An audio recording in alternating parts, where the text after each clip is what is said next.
Halo semuanya, selamat datang di segmen analisa. Menteri Koordinator Bidang Politik, Hukum, dan Keamanan Republik Indonesia Mahfud MD sekali lagi dengan tegas mengatakan di sejumlah media massa bahwa transaksi mencurigakan dugaannya adalah tindak pidana pencucian uang itu bukan 300 triliun rupiah tetapi 349 triliun rupiah. Bahkan dengan tegas Pak Mahfud sudah menantang nih ya sejumlah anggota DPR RI tepatnya dari Komisi 3, ayo kita ngobrol, kita ketemu, saya berani sampaikan data-datanya, dugaan-dugaan tersebut, kenapa kok sepertinya mereka kebakaran jenggot.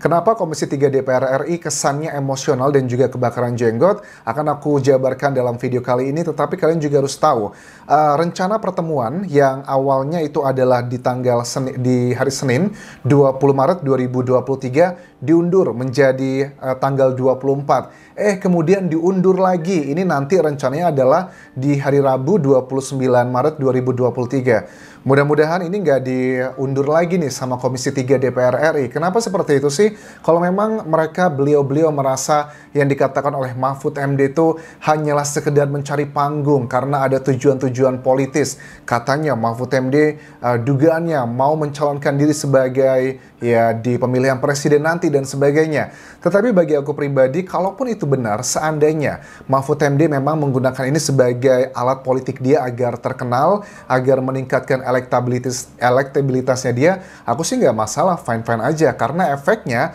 kalau memang 349 triliun rupiah tersebut terbongkar, ini benar-benar akan menyelamatkan masyarakat Indonesia. Kalian masih ingat juga ya keterangan dari Mahfud MD beberapa waktu lalu mengatakan bahwa ada sebuah studi dari mantan ketua KPK yang mengatakan bahwa kalau tidak ada korupsi di lembaga pertambangan aja, Kementerian Pertambangan gitu ya, mengurusi wilayah bagian tersebut, orang Indonesia itu setiap kepalanya akan bisa mendapatkan 20 juta rupiah tiap bulannya. Itu baru satu lembaga negara. Apa kabar kalau lembaga Kementerian Keuangan, Polri, atau lembaga-lembaga lainnya tidak ada korupsi gitu? Aku yakin Indonesia itu sudah langsung melesat menjadi negara maju. Kita nggak kekurangan orang pintar di Indonesia, tetapi kalau masih terus ada korupsi yang banyak banget, yakinlah kita akan masih terus terjebak sebagai negara berkembang. Karena apa? Kalau kalian lihat di negara-negara yang dikategorikan sebagai negara maju, tingkat korupsinya tuh nyaris tidak ada, teman-teman. Tapi kalau di Indonesia, dari level bawah sampai atas, kayaknya korupsinya luar biasa. Nah, mengenai uang 349 triliun rupiah itu, Mahfud MD dengan tegas mengatakan, ya sudah, ayo saya tantang nih untuk sejumlah anggota DPR. Disebutkan ada beberapa nama. Nama-namanya yang disebutkan di sini adalah Beni Kaharman, Arteria Dahlan, Arsul Sani, karena mereka juga kayak perang statement gitu di sosial media. Ya udah, tanggal 29 Maret nanti Mahfud MD dengan tegas mengatakan, oke, kita akan uji logika, kita akan juga lihat kesetaraan juga di sini. Kalau memang data yang saya sampaikan ini tidaklah masuk akal, kita bisa berdebat nanti dalam rapat dengan Komisi 3 DPR RI ini. Tetapi gini teman-teman, kalau kalian juga sudah melihat keterangan dari Arteria Dahlan, anggota Komisi 3 DPR RI, ini kesannya dia ini mau bermain aman gitu. Memang yang dikatakan Arteria Dahlan tuh memang benar. Dia mengatakan bahwa setiap orang, termasuk menteri, maksudnya adalah Mahfud MD, yang memperoleh dokumen atau keterangan dari tugas negara, itu harus merahasiakan hal tersebut. Kalau dibocorkan, hukumannya itu untuk orang tersebut, walaupun dia seorang menteri, adalah 4 tahun penjara. Kenapa nih Arteria Dahlan lebih memilih ya membahas seseorang yang memberikan informasi ini ke media massa dibandingkan menggali lebih dalam apakah data itu benar atau tidak? Karena dari Mahfud MD juga mengatakan ini adalah dugaan dan dasar informasinya ini berasal dari BIN, Badan Intelijen Negara. Ya, BIN juga pasti punya metode khusus, punya networking bagaimana bisa mencari data-data tersebut. Kalau beberapa waktu lalu masyarakat itu berpikir bahwa yang katanya awalnya adalah 300 triliun rupiah ya transaksi mencurigakan tersebut, itu kita berpikir didominasi oleh Kementerian Keuangan. Tetapi Sri Mulyani dengan tegas mengatakan, Menteri Keuangan Indonesia mengatakan bahwa yang menjadi bagian dugaan curiga dana tersebut tuh dari Kementerian Keuangan, baik itu Bea dan Cukai, terus juga pajak, itu hanya sekitar 74 triliun rupiah saja. Artinya mayoritinya tuh bukan dari Kementerian Keuangan. Nah, apakah nih anggota DPR RI ngerasa kebakaran jenggot, takut mungkin mereka juga akan terseret dalam kasus ini? Karena kita lihat juga harus mengkritisi DPR RI kenapa sih nggak berani membuat undang-undang untuk memiskinkan para koruptor di Indonesia. Karena banyak loh koruptor di Indonesia itu yang mereka sudah menjalani hukuman penjara, tetapi setelah selesai dari menjalani hukuman tersebut yang sudah disunat ini dan itu, mereka tetap jadi orang kaya raya. Karena memang tidak ada dalam undang-undang yang dengan tegas mengatakan koruptor harus dimiskinkan. Kalaupun DPR nggak berani gitu ya membuat hukuman mati untuk para koruptor, paling tidak berani nggak sih ngebuat hukuman yang dimiskinkan begitu. Karena ini adalah sudah urgent banget, korupsi di Indonesia itu udah darurat nasional banget teman-teman. Coba kita simak dulu pada saat Arteria Dahlan ini kayaknya kebakaran jenggot, mau dalam tanda kutip mengancam Mahfud MD. Hati-hati loh Pak Mahfud, Anda bisa kena penjara 4 tahun nih kalau membocorkan rahasia dari negara. Ini aneh sih bagi aku. Kenapa concernnya ke sana? Pejabat atau pegawai PPATK, penyidik atau penuntut umum, hakim dan setiap orang itu termasuk juga menteri, termasuk juga Menko, Pak. Oh. Ya. Yang memperoleh dokumen atau keterangan dalam rangka pelaksanaan tugasnya menurut undang-undang ini wajib merahasiakan dokumen atau keterangan tersebut. Sanksinya, Pak. Sanksinya setiap orang itu dipidana dengan pidana penjara paling lama 4 tahun.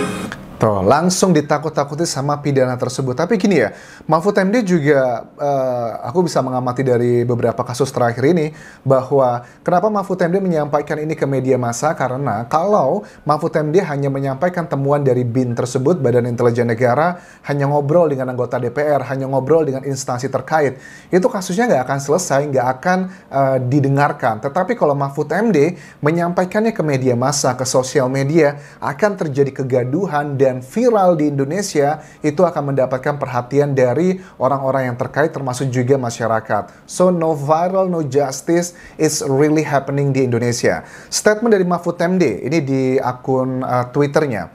Bismillah, mudah-mudahan Komisi 3 tidak maju mundur lagi mengundang saya. Menko Polhukam, Ketua KNKPP TPPU, saya sudah siap hadir gitu. Itu adalah jabatan dari Pak Mahfud MD ya. Saya tantang Saudara Beni Kaharman juga hadir dan tidak beralasan ada tugas lain. Begitu juga Saudara Arteria dan Saudara Arsul Sani. Jangan cari alasan absen. Kemudian Beni Kaharman juga dengan tegas membalasnya lewat akun sosial medianya. Great. Dengan sukacita dan penuh gembira kami menyambut kedatangannya. Untuk kepentingan rakyat kami siap adu logika, adu argumentasi dan adu kesetaraan dengan Pak Mahfud agar DPR tidak hanya dijadikan rubber stamp, tukang stempel doang. You're most welcome Pak Mahfud, rakyat monitor. Arsul Sani juga membalas begini, Insya Allah saya hadir Profesor Mahfud. Komisi 3 DPR RI berharap kita bisa perjelas dan follow up soal transaksi keuangan mencurigakan 349T ini. Tidak berhenti di media dan medsos saja, dengan tetap perhatikan aturan hukum yang ada. Kita cerahkan publik. Aduh, kalau memang mereka begitu welcome dengan temuan Mahfud MD ini, kenapa kok tidak langsung di follow up pada saat meeting pertama ya, tapi tiba-tiba di cancel 2 kali dan nggak tahu apakah di Rabu nanti akan benar-benar terlaksana atau akan di cancel lagi. Mahfud MD juga menegaskan begini, bahwa pemerintah itu bukanlah bawahan dari DPR, karena kesannya sebagian anggota DPR tuh kesannya tuh semena-mena gitu sama pemerintah ya, karena kan DPR yang ngebuat aturan ya, undang-undang semuanya. Ya kita tuh sejajar gitu, partner gitu. Jadi pemerintah tuh bukan di bawahannya DPR gitu. Tapi kalau ada temuan-temuan seperti ini, apakah ini bisa menjadi salah satu alasan untuk ngerubah pasal ya, untuk para koruptor tuh dimiskinkan lah, paling tidak seperti itu. Uangnya itu disita untuk membayar utang-utang negara atau untuk jadi subsidi ke masyarakat Indonesia. Terus juga tentang tuduhan dari sejumlah orang yang mengatakan bahwa Mahfud MD itu cuma mencari panggung politik saja. Well, ini bisa dipahami teman-teman. Pertanyaan ini juga sudah sempat muncul, apalagi pada saat wawancaranya dengan Andi F. Noya ya, atau Kick Andy lah terkenalnya di Indonesia. Itu kan juga sama, sebagian orang menilai bahwa Mahfud MD ini cuma mau cari panggung doang, pengen meningkatkan elektabilitasnya aja pada saat pemilu nanti. Walaupun sejumlah survei tetap mengkategorikan Mahfud MD bukanlah tokoh orang yang populer untuk menjadi kepala negara atau presiden di Indonesia. Tetapi sekali lagi, apapun alasannya, mau itu untuk pansos, mau untuk apapun. Yang penting konteksnya, kalau ini bisa menguntungkan masyarakat Indonesia, aku akan terus dukung Pak Mahfud MD. Karena kalau untuk masalah niat ya, hati gitu, niat gitu, itu kan antara urusan kita sama Tuhan. Mahfud MD boleh mengatakan A, B, C, dan D, atau kata-kata baik, atau kata-kata buruk, tapi kan to be honest, kita really nggak tahu ya, apa yang ada di hatinya Mahfud MD. Begitupun juga dengan anggota Komisi 3 DPR RI ini juga. Sama seperti Alteria Dahlan yang mengatakan, ini Pak Mahfud MD bisa aja nih melanggar undang-undang ini, karena kan dia sebagai seorang menteri gitu ya, memperoleh tugas untuk melakukan penyidikan mengenai dugaan uang yang transaksi nggak wajar ini. Tetapi kenapa kok malah dia membocorkan ke media massa? Ini ada aturannya, Anda bisa kena pidana 4 tahun penjara. Kalau buat aku ini memang betul aturannya, tetapi yang lebih penting adalah beneran nggak nih uang 349 triliun rupiah tersebut. Sri Mulyani, Menteri Keuangan Indonesia, mengatakan bahwa dugaan yang lebih di atas 300 triliun rupiah itu terjadinya adalah dari tahun 2009 sampai tahun 2023. Artinya ini sudah hampir 15 tahun teman-teman. Dan sekali lagi, aku nggak tahu apakah Ibu Sri Mulyani ini beneran atau hanya sekedar mengamankan lembaganya saja. Beliau mengatakan bahwa hanya sekitar 74 triliun rupiah yang diduga dana tersebut mencurigakan transaksi keuangannya. Ya, kita akan coba lihat nanti teman-teman. Bahkan kalau aku lihat dari keterangan dari salah satu anggota Komisi 3 DPR RI, Arsul Sani juga mengatakan bahwa saya tuh nggak takut gitu. Saya akan coba nih, kalau memang Pak Mahfud MD mau datang, mau berbicara, saya akan tantang gitu. Tapi ya, sekali lagi aku sangat mendukung Pak Mahfud MD, karena apapun motifnya ini sangat bagus buat orang Indonesia. Sekali lagi kita udah capek ya terjebak dalam negara berkembang karena banyak anggaran tuh yang dikorupsi gitu. Ya dugaannya sih, ya kita sudah lihat lah berapa ratus triliun yang sudah terbongkar. Apalagi kalau di atas 300 triliun tuh banyak banget. Makanya nggak heran Indonesia itu walaupun bayar pajaknya getol, ada sumber daya alamnya juga banyak banget, TKI-nya juga banyak, penghasil devisa negara. Tapi kalau kita masih utang mulu sama negara lain, atau pembangunannya nggak kelar-kelar, berbagai macam infrastruktur, nggak heran karena banyak tikus-tikus di Indonesia dari level bawah sampai level atas. Korupsi di Indonesia tuh udah bener-bener bahaya banget. Mudah-mudahan Pak Mahfud MD pada saat nanti meeting bisa dengan tegas mengatakan logikanya data-data tersebut bisa dipertanggungjawabkan, dan kita tantang nih anggota DPR, tepatnya Komisi 3, untuk membuat aturan yang mantap gitu ya untuk para koruptor. Kalau nggak berani memberikan hukuman mati, cobalah buatlah aturan untuk memiskinkan keluarga dari para koruptor, paling tidak mengambil lah semua aset yang dijadikan korupsi. Kalau seandainya korupsinya 10 miliar gitu, ya harus dibalikan, ada kewajiban dari para koruptor harus mengembalikan uang tersebut. Dan itu belum ada aturannya di Indonesia, makanya para koruptor sudah dipenjara, keluar juga masih kaya raya, makanya nggak banyak yang takut jadi koruptor di Indonesia. Jadi itu yang bisa aku update mengenai kasus ini. Sampai ketemu lagi di video berikutnya, tinggalkan like dan juga komen, subscribe channel YouTube ini, juga follow Instagram dan Facebook pageku Dia Jasa Asmara. Sampai jumpa.